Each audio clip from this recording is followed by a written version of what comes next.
Well, hi, everyone. Thank you so much for joining the Brandywine online for our virtual program behind the scenes of this Earthen Door. My name is Bailey Gamberg, my pronouns are they, them, and I'm the educator for adult and community programs at the Brandywine Museum of Art. I'm going to start with just a few reminders and then introduce our speakers and the artists of this exhibition, Amanda Marchand and Leah Sobsey. We greatly encourage you to come visit in person and see this fantastic exhibition titled This Earthen Door, Nature as Muse and Material. The exhibit opens this weekend publicly on Saturday, May 24th, and will be open through September 7th. Today we are using Zoom webinar, so everyone will automatically be muted for the presentation. However, feel free to use the Q&A chat function at the bottom of your screen to submit questions throughout the presentation, and we will get to answering all of them at the end. We will also be recording this talk and sharing the link out in a few weeks once the video has been edited. Amanda Marchand is an award-winning Canadian artist and educator living in New York. Exhibited internationally in solo and group shows, her work focuses on the natural world using an experimental approach to photography that includes a love of photo bookmaking. She has participated in over a dozen artist residencies, including the MacDowell Colony, the Headland Center of the Arts, Penland School of Craft, and studios at Mass MoCA. Leah Sobsey is an award-winning artist and associate professor of photography at the University of North Carolina, Greensboro. Her multidisciplinary photographic practice reaches into the fields of nature, science, and design. She has participated in numerous artist residencies, including the Virginia Center for the Creative Arts, Dumbarton Oaks, Penland School of Craft, the National Park Service, and the Hamage Center. And with that, I am going to turn the presentation over to Amanda and Leah so they can share more about this lovely exhibition and how it came to be. Great. Thanks, Bailey. And we're recording, is that right? Excellent. Okay. Well, thank you, Bailey, for the introduction. I'm Leah Sobsey. This is Amanda. And we're just really excited to be here to present our work today. And, thank you to the Brandywine for the invitation and to director Tom Padden for having the vision to bring this show to the Brandywine. This really beautiful merging of art and nature seems like the perfect spot for the Brandywine. And also to curator Amanda Burden, and really all of the staff have been just wonderful to work with. We've been on site all week, which has been really exciting. So we're looking forward to the opening this week and excited to share some of the stories from behind the scenes with you today. All right. What you have here is a sneak peek of the installation as our show comes together. Our project, very simply, uses plants to make photographs. And at the center of our work is the iconic 19th century poet, Emily Dickinson, famous for her punctuation with dashes and spaces. This anthotype here, our photograph called an anthotype, at the center of her silhouette is of Emily Dickinson as a girl around the age of 14, the age she was when she started her herbarium, which our work centers on, a book of pressed plants. So our project, This Earthen Door, reimagines Emily Dickinson's herbarium. One of the reasons why we began this project was because we were concerned with the state of the world, climate chaos, and really the rapid changes that we've seen to the environment in our lifetime. As artists, we've always worked within the natural world as the main themes within our work. I just finished a project working with Thoreau's collection of pressed plants in relation to species loss. Amanda has been working with a project with endangered birds, ferns, and wildflowers in North America. So we knew that we wanted to address the environment, not just with the subject matter, but with the material as well. And we really wanted a more eco-friendly way of working within our practice of photography. And our decision to collaborate falls within a long tradition of women working together. non-competitively, for a better good and for companionship, and most importantly, wanting to leave our children a better world. Another sneak peek of the exhibition that you'll see here at the Brandywine, which is in the background, Emily Dickinson's rose wallpaper. That was her bedroom wallpaper. And you see some herbaria pages and a sample of a 1800s herbarium there too. But our project, This Earthen Door, began more than 4 years ago now, in the early days of the pandemic.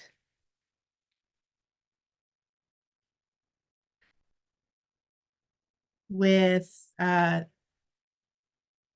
much collaboration on the poet Emily Dickinson. Here is who you see as a young woman, as a teenager, one of the only known photographs of her. We are making work about this young poet, Emily Dickinson, during her teen years. And she's a contemporary figure of American poetry.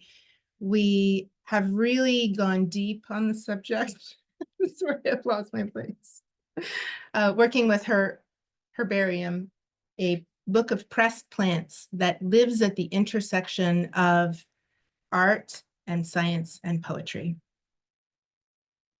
So we landed here, remaking a book of pressed plants by Dickinson. So on the left, you see Dickinson's original herbarium. On the right, you see ours made with the pigment from pokeweed. And this project really lives at the intersection of art and science and literature, with the growing, gathering, and classification and pressing of flowers. So Dickinson was really known as a gardener in her lifetime and not as a poet. Except for a few poems, she was only published after her death. A third of her poems and half of her letters reference plants with a very personal and idiosyncratic symbolism, really illustrating her strong connection to the natural world. Dickinson grew up in the small town of Amherst, Massachusetts, and around the age of 9, she began helping her mother in the garden. They had a huge orchard and vegetable gardens and were known for their rose arbors, growing 12 species of rose. They also were renowned for their gardens, their magnificent gardens, which Emily took over as a teenager, with her sister Lavinia taking over the plot of vegetables that fed the family. So here's a photo of Dickinson's original herbarium. She studied botany at Mount Holyoke College, which was the most rigorous program for girls in the country during that time period. So not only was her original herbarium her first book, it really set the stage for all of her writing about nature in her poetry. So Amanda and I created our own residency. In the early stages of the pandemic, when most all other artists' residencies were shut down, we rented a cottage close to the Dickinson homestead near Amherst, Massachusetts. So here's the cottage on the right, and here we are on our little road trip. I drove up from North Carolina, had sort of isolated for a bit, picked Amanda up, and we kept driving. And here is a photo of the really overgrown gardens. So when we visited the homestead, we were able to wander around the gardens, but the house and the museum were really still closed due to COVID. The old house, the homestead, is now the Dickinson Museum. And here's a photograph of Dickinson's grave, which sits right in the middle of town in Amherst, Mass. And you can see all of the little mementos that people leave behind, pens and flowers and little stones, as a way to kind of memorialize Dickinson. So this is a slide of Dickinson's herbarium on the left and our photograph called an anthotype on the right, made with the juices of red salvia. We began the work of reanimating Dickinson's herbarium, 66 pages long, with this process called anthotype. The antho in Greek means flower. So the process uses plants and flowers, stems, leaves to create a photographic emulsion or juiciness layer that gets laid on top of regular paper, which then you expose to sunlight with UV rays that kind of bleach it out. So this is Dickinson's original herbarium, really an exquisite work of art in and of itself. One of the botanists that we worked with for this project pointed out how well she pressed and placed the flowers. It's really quite a remarkable piece of art. And whereas Thoreau's pressed plants are quite sloppy in their kind of design and transferring, Dickinson really was quite pristine and really elegant in her pressing and her placement. The process, the anthotype process, that is, was invented in 1842 in an effort to try to invent color photography, which didn't exist. It was all black and white tones. And that didn't end up happening. They went a different route, but that was the beginnings of the anthotype process. And the person who gets credit for having invented anthotypes is Sir John Herschel, one of the fathers of photography. He coined the word snapshot. You can see his original anthotype here on the left, which is pretty remarkable because these plants fade. But part of our artistic imaginary, and somebody that we also give credit to, is Mary Somerville, who was a Victorian Scottish polymath, a mother of 6 children, and she was a huge inventor, incredibly prolific, and she was experimenting with anthotypes and talking to Herschel, and they were exchanging information. And one of the things we love is that she was ironing her anthotypes to try to get them to last longer, to try to get more contrast, with her children running around at home while we were at home during the pandemic with our children working on this project in our midst. So we, this being a project that centers on a female poet, we like to include her, even though she didn't get credit for her findings because she was a woman. At this time, women were not allowed to publish. So the credit goes to Sir John Herschel. But very interestingly, she is the person for whom the word scientist was coined. There was no word scientist at the time. It was man of science. And so they invented the word scientist for Mary Somerville. Here's a photograph of our gardens. Amanda and I split the 66 plates of the herbarium in half. So Amanda grew 33 of the plants in her garden in Quebec in Canada, and I grew 33 in mine in North Carolina. And these plants are represented in Dickinson's original herbarium, but were also known to have grown in and around the Dickinson homestead, or around the property. So she would have been collecting these plants on her own property or going on walks around Amherst to do her own collecting. During all of this, we were working on making these exposures, which are quite long, and conversing about plants and Dickinson and reading her poetry. We absolutely fell in love with the non-synthetic colors that we were getting. We just couldn't believe the array of colors that were coming from our gardens. And on the left, you can see some of our first coated papers. That is before you put them in the sun, we just coat them. And then on the right, in order to make this project, we had to incorporate scanning because the images fade. So on the right, you can see they've been scanned in, and this is basically our color wheel from the Dickinson plants. And this is the first page of the herbarium. So on the left is one representing wild strawberry, or Dickinson's original, and on the right is ours, made with the pigments from wild strawberry. The Dickinson herbarium has 424 flowers from the Amherst region, which she celebrates as children and friends. So she carefully arranged and labeled each plant with an artist's sensitivity to scale and visual rhythm, using both the Linnaean and the common plant names. We were granted permission to use the digitized archive that now the original is at Harvard's Houghton Library. So it lives as a digital archive. We then converted Emily's herbarium pages into these large-scale digital black and white negatives, and you can see them exposing to the UV sunlight.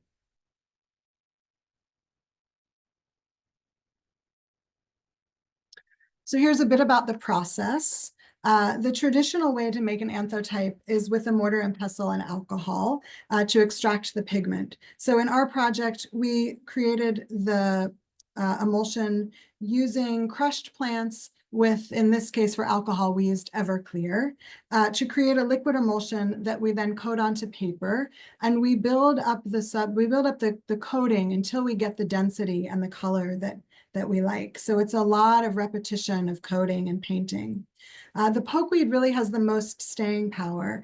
It's a toxic berry, and it grows as a weed. You've probably seen it growing around your own homes.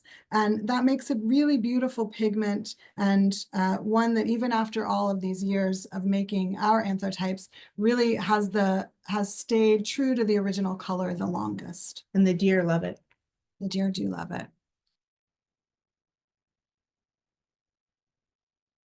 So while we did these washes, the traditional anthotype preparation wash, we also did a rubbing technique that we hadn't seen, creating kind of a second color. So for every plant, we got two colors, and they look quite different. You can see rubbing right here with gloves because some of them were toxic, we found. So what we love is that our project pulls from different disciplines. It pulls, of course, from photography, but also printmaking, drawing, and painting. Here's an image of our contact frames with our positive and negatives exposing to UV sunlight. And really, depending on where you are, they can take hours to months. Our shortest one was an hour. Our longest one was over 3 months. And the location matters. So when I was in North Carolina making these in the summertime, I was getting very quick exposures. When Amanda was in Quebec in the summer and it was gray and much colder, her exposures were taking much longer. Wearing my parka. Yeah. And then here's a series of anthotypes that you'll see represented in the Brandywine show. So this is made with the pigment of marigold.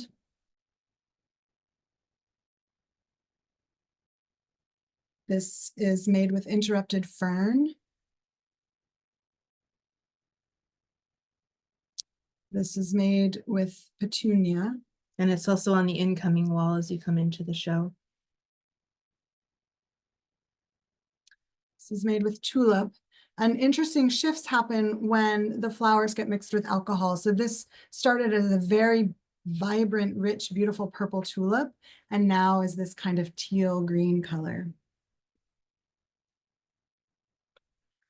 And then here's an image from our book that came out this past July with Dots Press.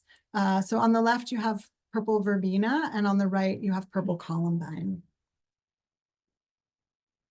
So as I mentioned, the washes and rubs that come from these natural pigments do not last forever. Some of them are better than others, but overall they're fugitive and they degrade over time.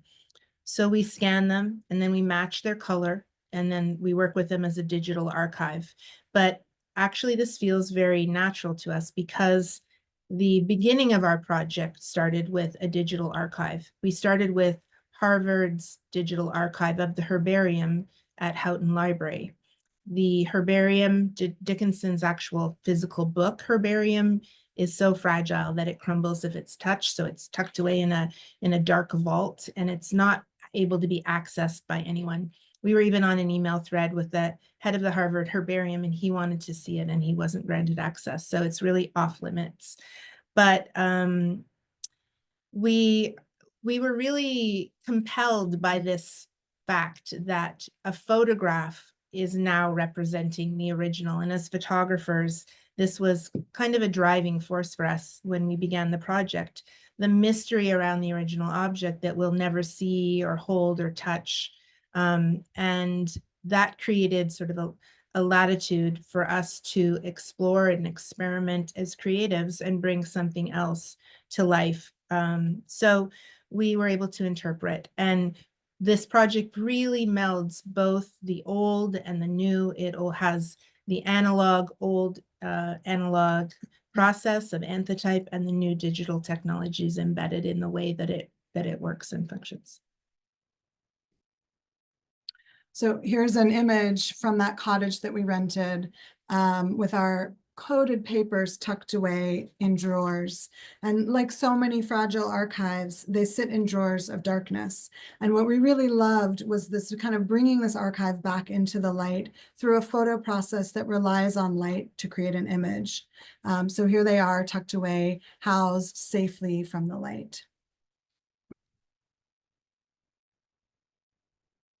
So we worked for quite a long time researching in order to create our plants that would overlap with Dickinson's and what we're growing at the time. And as we did so, our engagement with the subject matter and curiosity became a lot deeper, as did our understanding of the rich involvement that Emily Dickinson had with the natural world and her deep devotion to it. We started researching so many things, gardens, the subject of ecofeminism, ethnobotany, as well as color history and theory, wanting to connect more with the science and all of the plant stories that we were coming across.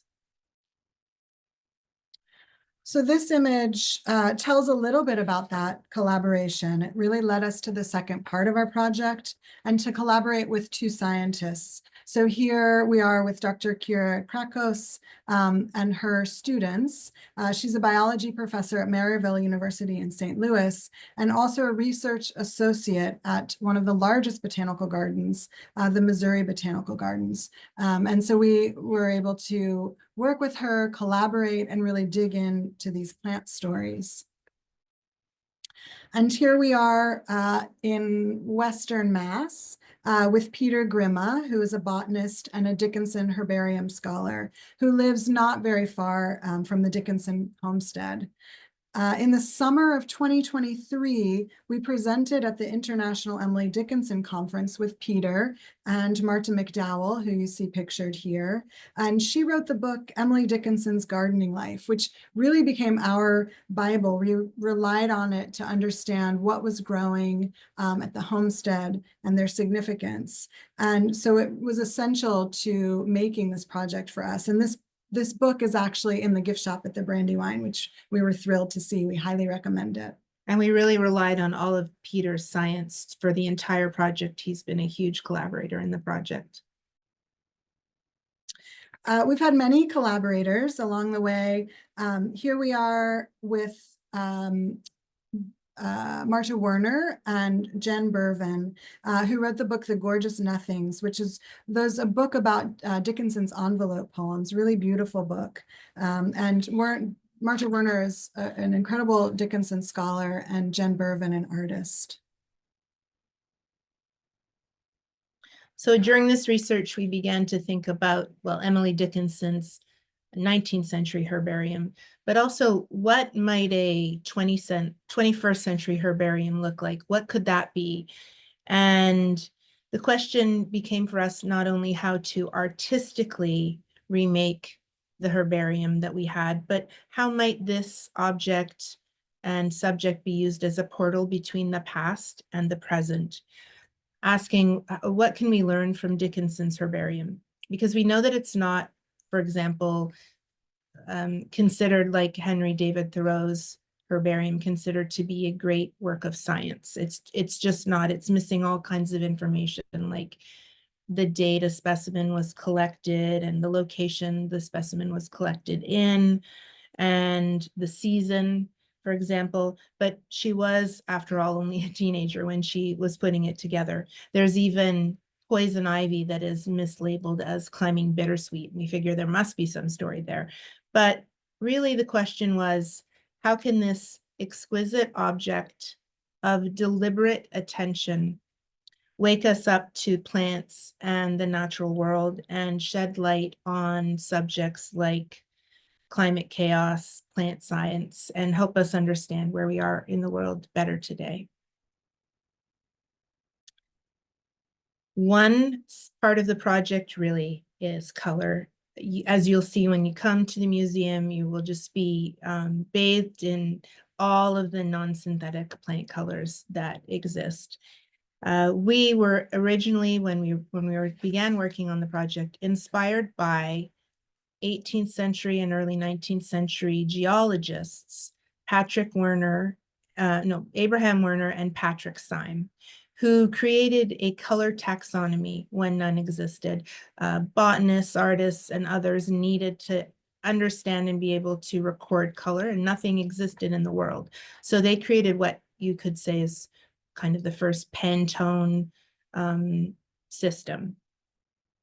And on the right here, you see a page from Werner where he's cataloging the different blues. Now, because whatever they were printing with at the time was not like our own anthotypes, color fast entirely, he would include an animal and a vegetable and a mineral descriptor. So for the Scotch blue, you can see the animal's throat of a blue titmouse, vegetable, stamen of a single purple anemone, and the last, let me move this, it is hidden. It's hidden behind our faces. It is, the mineral is blue copper ore, which it's just such a beautiful analogous relationship between the colors and this kind of poetic way that words are used. And we also have text and image in our project, and this was sort of an inspiring marriage of the two for us. So this is an installation shot from our show a couple of weeks ago in New York at an art fair called APAD, Association of International Photography Dealers. Thematically, these discuss a variety of topics, these chromataxis.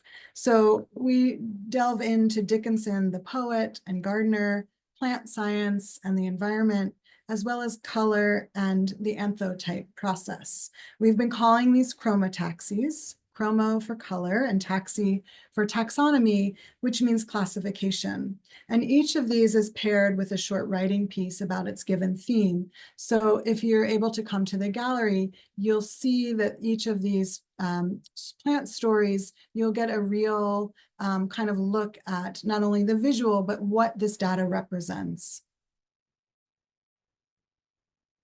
So for example, in this one, this is called Bloom is Result. This is our seasonal color wheel. And Emily Dickinson had a real true fascination with color.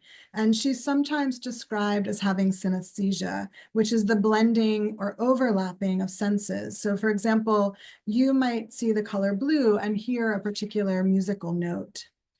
In this case, with our blooming wheel, our seasonal blooming wheel, the data embedded here is that the top one, this lone Christmas cactus, that bright pink at the top, is our lone winter flower. The bottom row are our fall flowers, and then spring and summer are the circles inside. So again, each of these chromataxis tells a different story. So this is the intro chromataxi to our 33 chromataxis, the Earthen Door. It is a grid of browns. For Dickinson, gold or gilded is the second most used color in her lexicon. So purple is the most widely used, but we, analogous to gold, was brown for us from our plants. So we created this grid of browns. And with this, each poem of Dickinson's inspires one of our chromataxi pieces. This one is called, comes from the poem We Can But Follow to the Sun. And the part of the stanza from the poem reads, "We go no further with the dust than to the earthen door, and then the panels are reversed and we behold no more." So we took the earthen door from that stanza, and this alludes to Dickinson's own physical garden of earthen delights, as well as the garden being a door to mortality and immortality. Here we have two different pieces on the left and right. I held a jewel in my fingers, and a transport one cannot contain. And the one on the left refers to rare and endangered species that are in Dickinson's herbarium and that were among our 66 that we grew. And on the right, a transport one cannot contain. These are the invasive species that were in Dickinson's herbarium that we also collected, because we collected some as well as growing them that were growing in our neighborhoods. This is the only ghost I ever saw. We used ghost plant, also known as ghost pipe or Indian pipe, for this one. And this is what Dickinson called the preferred flower of life. She had many favorite flowers, and this was among the top 6 or 7. It is a plant that grows in the dense, dark understory of the woods, and it's like a translucent bell-shaped mushroom. It does not photosynthesize, and it's sort of eerily waxy and see-through looking. And when you pick it, it turns this purplish gray color. We loved that this was in a way photographic, with positives and negatives, and the plant being both sort of white and black.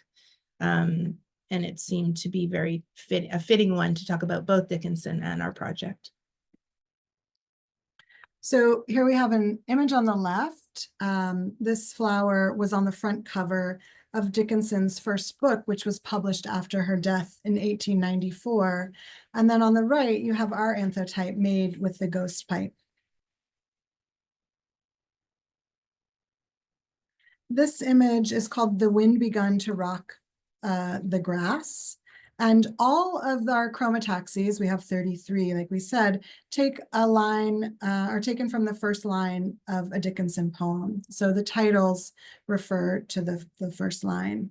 In this particular case, this data drawing refers to all of the pollinators that would have been in Dickinson's garden. So one critic refers to Dickinson as America's first pollinator poet. Our image includes 9 types of pollinators that would have frequented the 19th century homestead. So, for example, you have hummingbirds, butterflies, moths, bees, flies, birds, wasps, wind, and beetles. The most common is the bee, and that is referenced 110 times in her poems. And that's the longest vertical line that you see. And then the shortest line are the wind pollinators, the 2 little green pigments. I'm not sure if you can see my cursor as I'm showing work here on Zoom, but these 2 are the wind pollinators, and those are the ferns.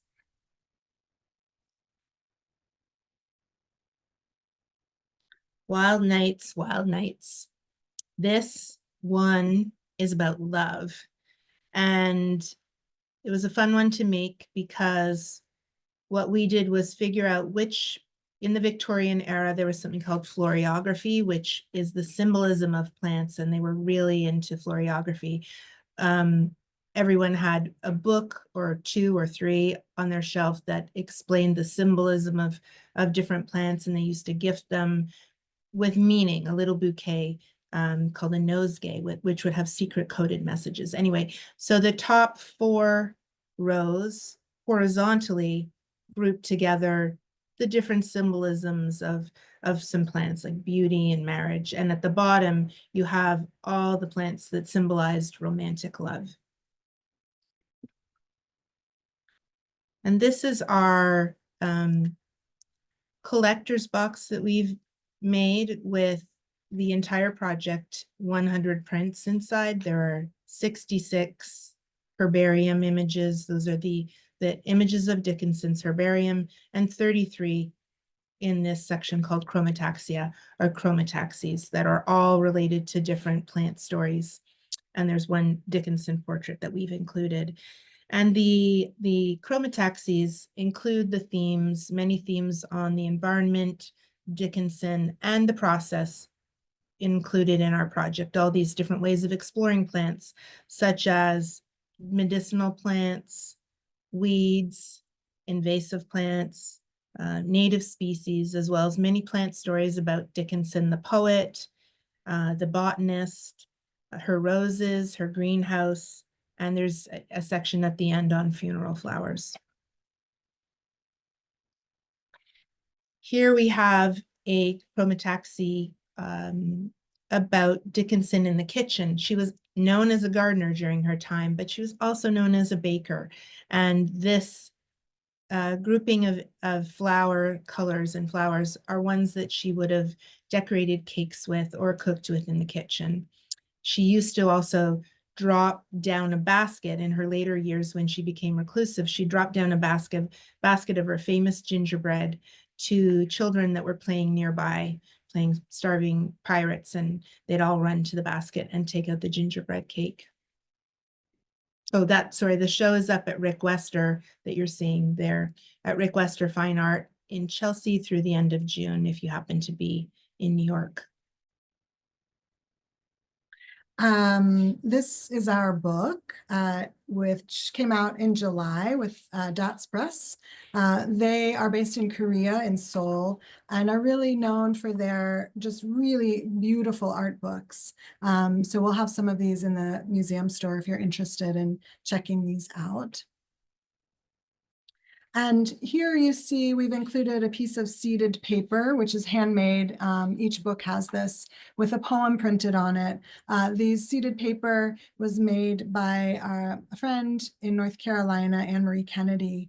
And this houses wildflower seeds that are native to Western Mass. So the idea is that you can plant this piece of paper and it will grow flowers. In our exhibition, we have a couple of those sheets with text on them, so you're able to see them as larger images.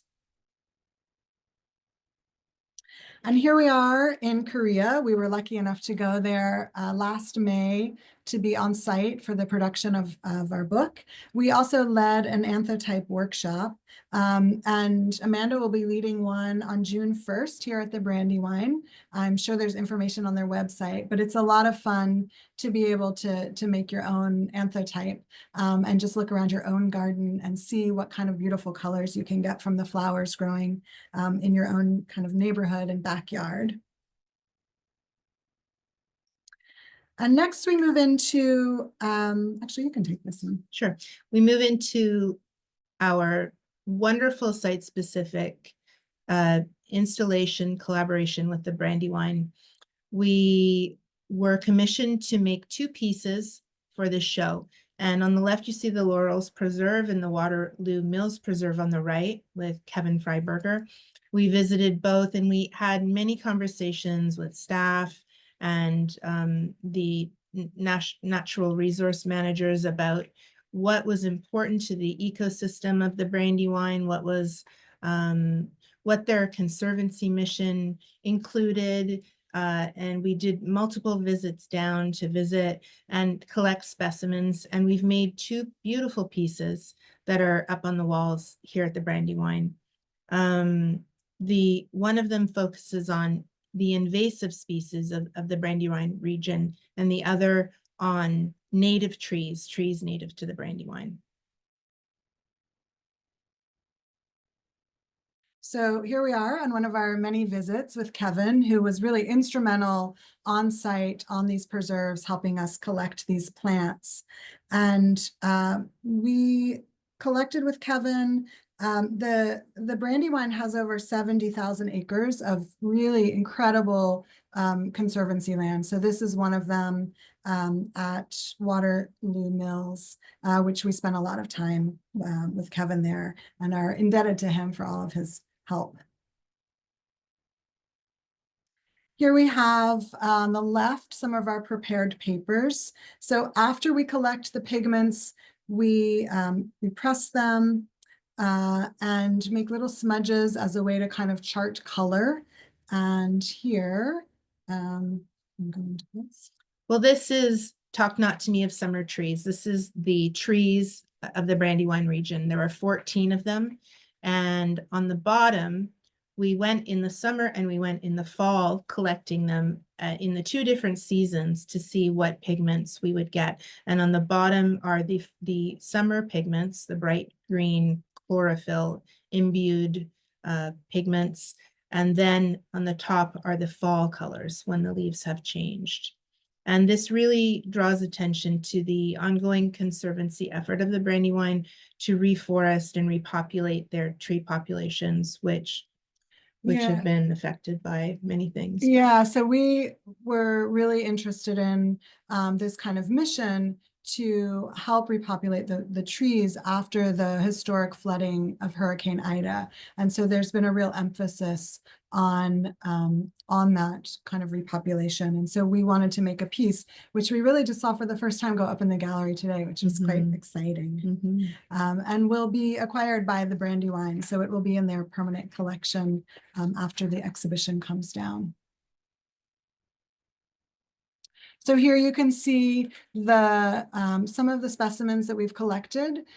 We pressed each one, which takes in a little, second piece. Yeah, it takes a little bit of time to press the plants, and we also extracted the pigments. So this comes into play for our next piece, which we'll show you, which are concentrating on the invasive species.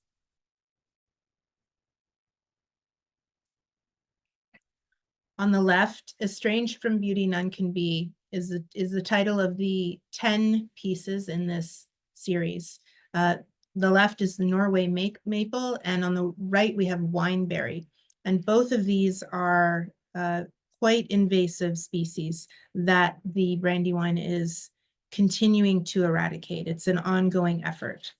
So I have the winged so winged euonymus on the left here, and then daylily on the right are also a part of these. These two had been planted as novel ornamentals, but they are very invasive and hard to eradicate.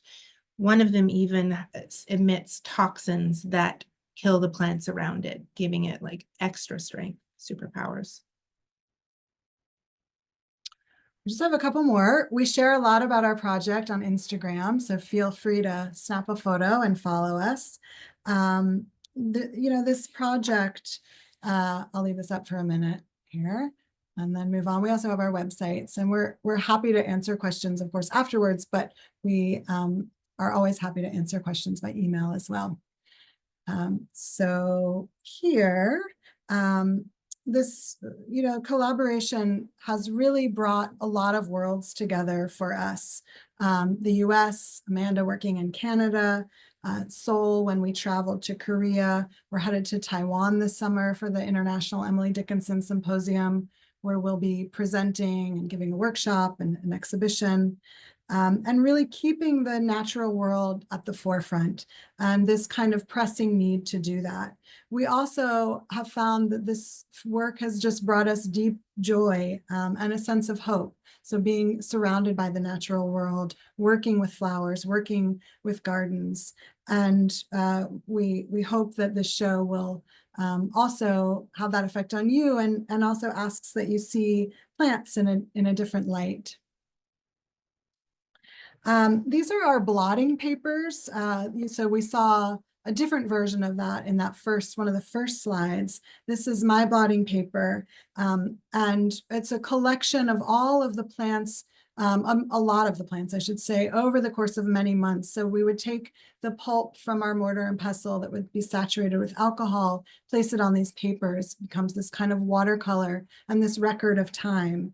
So this Earthen Door presents narratives that have developed across art, literature, and science, and that really examine our human connections to plants. Botany and art have a long history of integration as disciplines, and this work, we hope, reflects that powerful collaboration. And because this is a collaboration, here's Amanda's, a little fraction of that, which again, you'll see when you come to the museum, hopefully, if you're able to get here, and some of the plants and pigments that we've used. So this is our last slide. It's really been a pleasure to present this work to you, and we hope at some point you'll get a chance to come see the exhibition, but hopefully we'll be able to answer any questions that you might have now. Thanks everyone for coming. Awesome. Thank you so much for sharing more about your process and insight in developing this project. One of the first questions I see is, When you create the anthotype, do you only use crushed flowers or do you add something to it before painting on the paper, such as water? Yeah, so we use the mortar and pestle and usually typically a handful of flowers. And then we place that in the mortar and pestle. And then we add, in this case, what we're using is Everclear. We add an alcohol. You can use clear alcohol. You can use lemon juice. Water really dilutes the flowers, so we don't do that. We And use the vodka too. vodka, yeah, any clear alcohol. And so that's what's creating that liquid is when you're mixing the flowers with the alcohol that then gives you that ability to paint onto the paper. It kind of extracts the color and the alcohol evaporates when it's very high content alcohol. So you're really just left with pure pigment, whereas water does work, but it dilutes. It doesn't really work in the same way. Will it show up like really pale if you use like water, for example? Yeah, it's different. It's just not as effective. Not that you won't get color, but the alcohol is the tried and true way. Yeah, and really, I mean, with this process, nothing is absolutely predictable. You know, you're working with natural materials. It depends a lot on when you pick a bloom, what color it produces, what season it is. The And alkalinity of the yeah, soil will affect color. there's so much that can change. I mean, we have found, you know, if we would try to remake something a week later, it would produce a different color with the same flower. Fascinating. Mhm. Another question is, why did you decide to bleach the color pages in the sun instead of using the brightest original colors? Well, the paper that you see here, this purplish paper is coated. But what we do is we take a negative of Dickinson's herbarium and place that on top and sandwich that in something called a contact frame. So it has light areas and dark areas. And it would be no different if you went into a dark room and you put it in an enlarger and blasted it with light. What we're doing is taking that and putting it out in the sun and using the sun to bake it and kind of have this alchemy happen. And where there is more black blocking the purple, you will have a darker purple. And where there's nothing, it will kind of bleach out. So that is how the photograph is made. I hope that Thank you. clears that up. Mm-hmm. What was the most surprising thing you learned about color science? Gosh, I mean, there's so many. Like I said, you know, we have one, don't think it's in this show, which we used with the pansy. And the pansy was this really beautiful, deep, dark, almost black purple pansy. And when we mixed it with alcohol, it turned this vibrant blue. So this kind of unpredictability of the alchemy that happens within this mixing of, and I'm sure someone who is more knowledgeable about chemistry and flowers could tell us, but ultimately it's changing, you know, it's changing the color when it's mixed. So this really varied shift, like I said, from each color or each flower is pretty incredible, but that was the most shocking. It's this vibrant blue. We have the pansy anthotype in the show and you'll see it's this very vibrant blue and it comes from this really dark purple flower. Yeah. I would also say that the greens was really interesting in thinking about color and the way green symbolizes nature and longevity and spirit, and you know, green is life. And in our project, the greens made with chlorophyll versus other dyes faded very quickly. They were fast to expose. Some of the shortest exposures we had, like a few days or even hours sometimes, but they were fast to fade. And so for us, green is a symbol of evanescence in the project more than the normal symbolism we have associated with it in the world. And we've just learned so much about flowers along the way, you know, all of the symbolism, all of the plant stories. I mean, each flower really tells a different story. And for us, that's been a pretty fascinating way to dig into this kind of photographic process. Yeah, absolutely. Did you always use single plants or did you try and mix them to form other colors? We were purists. We just used single plants because what we were doing was trying to represent, you know, the plants in the herbarium. And so we wanted to stick with the single plants. And the times can be very different. Some are 2.5 months and some are a few days. So we didn't know that at that point. We discovered all this along the way. But that, to mix the two, half of your thing would disappear if you're leaving a 2-month exposure with 2 plants. So I a little see. mathematical. There's some math in there. Yeah, if you wanted to do that, you'd have to pick ones that have similar exposure times. Exactly. Yeah. Mhm. Another question is, what type of paper do you use? We are using a pretty simple sketch paper. Strathmore. Yeah. Smooth surface. It's just a sketchbook paper, acid free. And you can work on anything with Anthotype. You can work on fabric, on cloth. You can work on all different kinds of papers. So anything that will absorb the liquid you can use. We were trying to be as kind of letting the material and the pressed flowers, Dickinson's pressed flowers, kind of speak for themselves without interference of any kind of background noise of different paper material. So we kind of used the most, in a way, kind of simple, so that it would just be non-textured. The pigment. Mm-hmm. Great, thank you. Someone else says, I know you mentioned that the colors of the original pigments will fade, which is why you document the works with photography. What do you do with the prints after you've photographed them? A good question. So right now they're living in boxes, and we try not to look at them very often because they are pretty fragile. They do fade over time. And we will peek periodically. Some of the yellows and greens are really faded. The pokeweed, like I mentioned, looks very close to the original. But for now, they live in a box. And, they're an archive, and at some point, hopefully a collection will find them interesting, despite the fact that they're all at different points of being fugitive, because they really do show this process. And I don't think there's been that much work out there with anthotypes yet. I mean, there's a few really old ones, like you saw Herschel's, but yeah, they're tucked away. They're safe. That's what matters. Next question is, we have someone joining us from the Emily Dickinson Museum that says, come back and see us soon. And also is asking, what was the most surprising thing you learned about Emily Dickinson?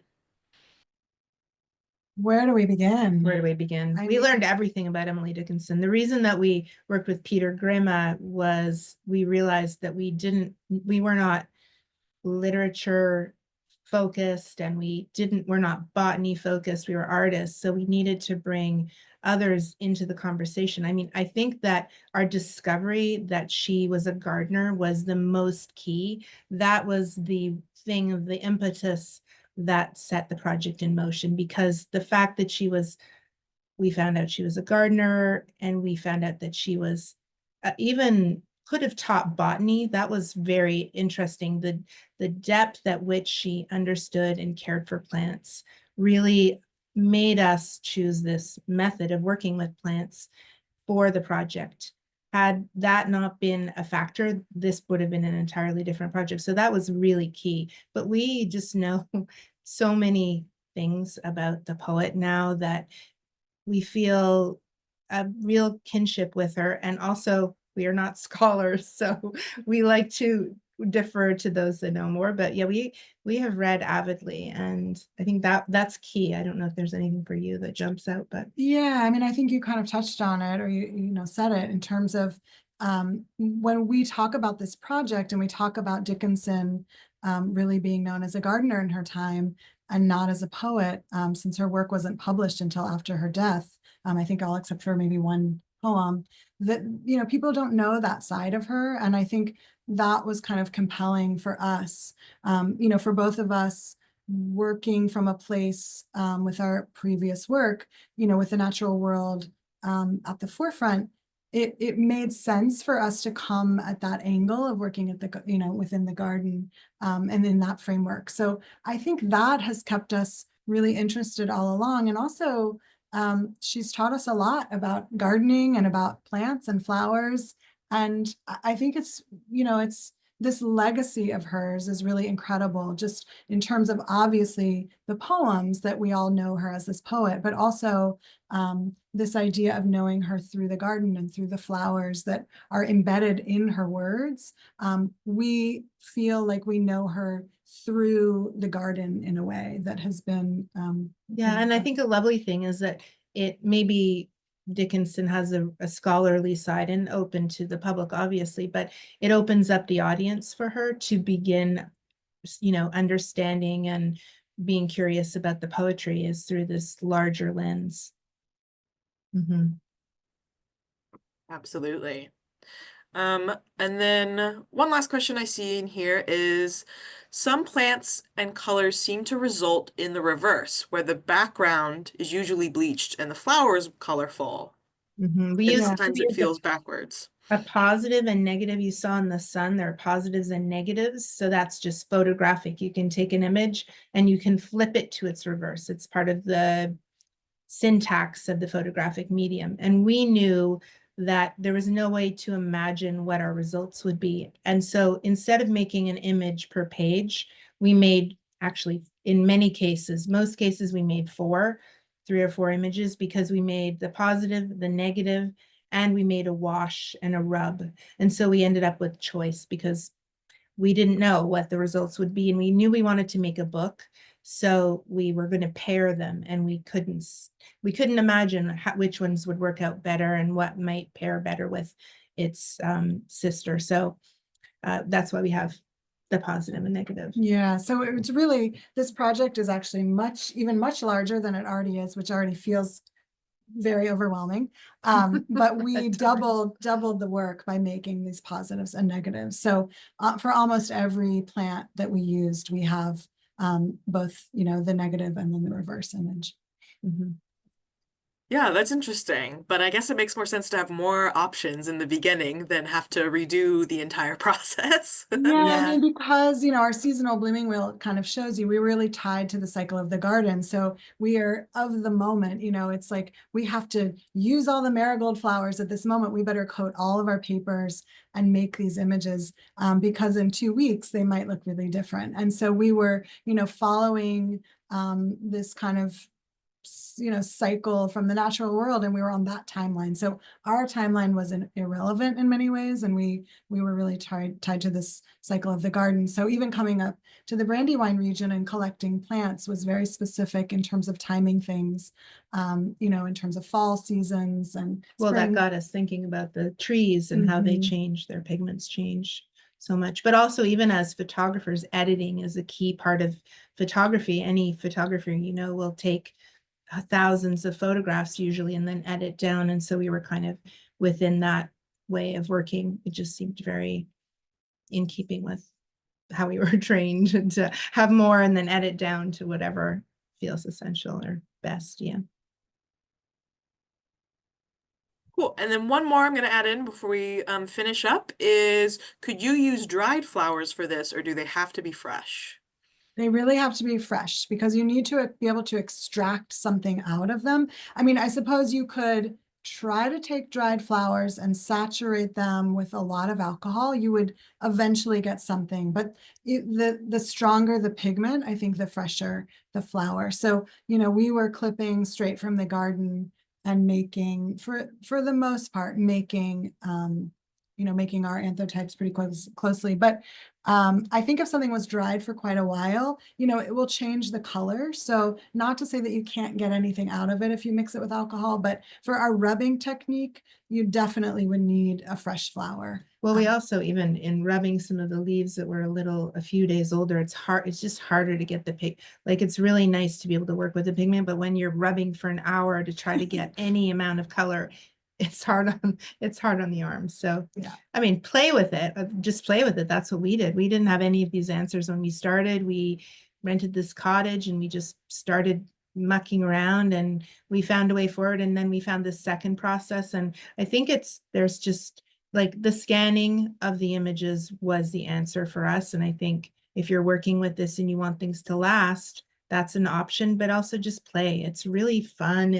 When we do workshops, just working with natural matter, plant matter is so rewarding. And all the senses wake up. It's really great. So I would say play, don't worry about it, and see what Yeah. happens for you. Yeah, there's no right or wrong. I mean, I feel like I have to remind my students of that all the time, where it's like the whole process of making art is about discovery. So even when something isn't working, you're still making something and you're still learning. And I think for that, for us, you know, has been really important, just this kind of continuous making. And again, this idea that, you know, this idea of play brings that sense of kind of wonder, which has been critical to the project.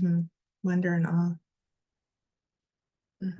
Well, thank you so much for joining us this afternoon and sharing more about yourselves and the process. I hope that everyone who is online here has some time to come and visit the exhibition soon and see these lovely anthotypes and chromataxis in person and enjoy all the pigments that they have to offer. And we will be sharing this recording in a couple weeks with folks. All right. Thank you so much and have a Take good care. one. Bye.